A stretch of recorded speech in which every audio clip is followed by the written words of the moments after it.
Hey guys, today we're going to be talking about Harriet Tubman. She's a real person. She played an important part in our history. Our central focus question for the day is, what important part did Harriet Tubman play in the effort to lead slaves to freedom? That's something that we can be thinking about as we go over the lesson today. Um, I also have our vocabulary words written down for us. The first one is slave. And we have freedom, civil war, escape, justice, safe house, abolitionist, defending, master, and underground railroad. You'll hear about several of those as we're reading our books, and we will stop and discuss those for just a second. I'm going to be reading a book. It is called Harriet Tubman. Harriet Tubman was born in the early 1820s in Maryland. She and her family were slaves. They were not free to choose their jobs or homes. There's one of our vocabulary words, slaves. They were owned by a master. That was like their boss. They did not get to choose what they wanted to do. They were told what they were going to do. They had to work hard. Harriet started working when she was about 6 years old. She cleaned the house and worked in the fields. In this picture, it's got this guy holding this big basket. They carried these big baskets or big bags thrown across their shoulders that they put the cotton in after they picked it. It became very heavy. Most slaves lived in the southern United States. Slavery was against the law in the northern United States. Some slaves tried to escape to the north. Escape, there's another one of our vocabulary words. Escape, to leave, to be free. Harriet escaped in 1849. She traveled to Philadelphia and became free, but Harriet worried about her family and friends. She wanted to help them escape. Harriet became part of the Underground Railroad. Escaping slaves used this system of safe houses. They secretly traveled from one house to another. Safe houses, that's another one of our vocabulary words. They would stay in these houses to rest and to eat during the day before they went and traveled more mileage at night, because they couldn't travel during the day because they were afraid that they would get caught, so they only traveled at night. Harriet helped many slaves escape during the 1850s. She led about 300 people along the Underground Railroad. Her work was dangerous. And then there's a picture of Harriet years and years ago. The North and the South fought the Civil War from 1861 until 1865. She was a cook, a nurse, and a scout for the North. The North won the war, and slavery became against the law in all states. One of our vocabulary words is abolished. That's what abolished is. Slavery was abolished in 1865. That means it was no longer legal to have slaves inside the United States. Harriet moved to New York. She wanted to help black people who were now free. She welcomed them into her home, and she raised money to build schools for black children. Harriet Tubman died in 1913. People remember her for helping many slaves escape to freedom. They also remember her for helping freed slaves live better lives.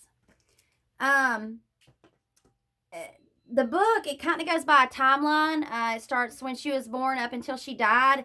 So I have drawn that out for us to go back over and review and to look at. She was born in the early 1820s. The late 1820s is when she started working. She would clean at the big house starting at age 6, but she started working in the fields at age 12. In 1849, she escapes to Philadelphia. 1850s, she leads people to the Underground Railroad. The Civil War was fought from 1861 until 1865. And the late 1860s, she opened her home to freed slaves, and she died in 1913. Another thing we talked about in the book was the mileage that they did in between safe houses. The mileage to freedom, it was 10 to 20 miles every night. they would stay in the safe houses, like I said, for during the day to eat and to rest. And then there was 800 total miles till freedom. That's a lot of miles. It took them 40 to 80 days to travel to Philadelphia. When you're traveling 10 miles every night, out of the 800 total, it's going to take about 80 days to get there. If you're going to travel 20 miles, though, it could take up to 40 days to get there. But regardless, 40 to 80 days, that's a lot of traveling. I have drawn up a Venn diagram for us to look at to compare and contrast the slaves and the free people. On the slave side, they were owned by masters, kind of like their boss. The men were not able to vote, and they were sometimes separated from their families. Sometimes they were bought out as a whole family, and then sometimes they were bought out as individuals by the masters. The masters would buy them. The free, they were able to move around the country. There were no limitations to them. They could move wherever they wanted to go. The men were able to vote, and the children could attend school. Some of their similarities were working in the fields. Not just slaves worked in the fields, free men and women worked in the fields as well. And they were able to attend church. I've done up a PowerPoint for us to look at on Harriet Tubman. Let me get it going here. That's just the facts that we went over. We're going to discuss them in just a second. The early years. She was born in the early 1820s. Her family was a slave family. She worked in the fields or cleaned the big house, and she started working in fields at age 12. Her middle years, she married John Tubman in 1844, and she ran away in 1849 on the Underground Railroad. She was able to guide more than 300 slaves to freedom. Her later years, she retired in Auburn, New York. She died of pneumonia on March the 10th, 1913, and she was buried with military honors in Fort Hill Cemetery in Auburn.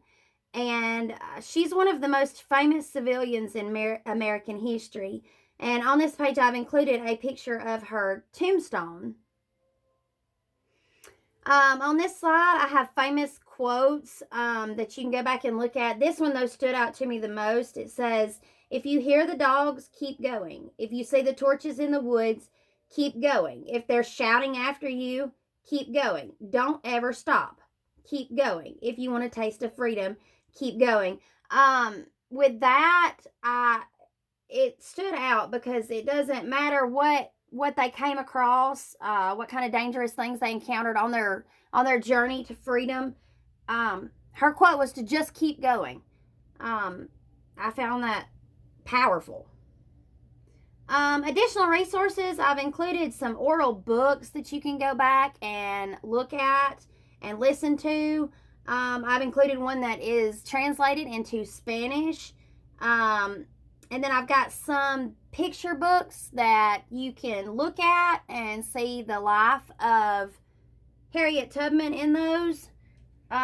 Tomorrow we're going to be answering the question of how your life would be different if you were a slave. There's lots and lots of things that would be different if there were slaves today.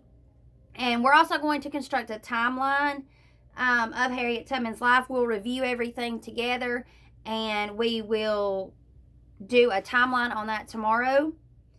And that's all. The questions that I'm supposed to address at the end of this lesson, these two kind of went together of how did you work with ELL students and how did you address issues of diversity and culture.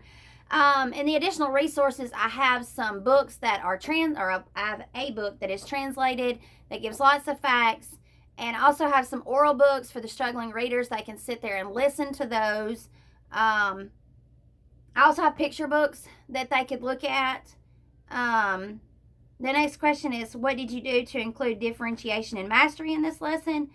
There's adjusted reading levels in this. For the struggling readers, they don't have to read on the second grade level. They can read lower if need be. But there's also oral books that are read to them. And on the assessment of the test of the vocabulary, you can adjust the numbers. They can be split in half. Less vocabulary words. How did I integrate literature in this lesson? Reading the books about Harriet Tubman. There's other literature that they can choose to read about Harriet Tubman. And how did I build in other subjects? I was able to build in math with the timeline as well as calculating the mileage. And that's all. Thanks.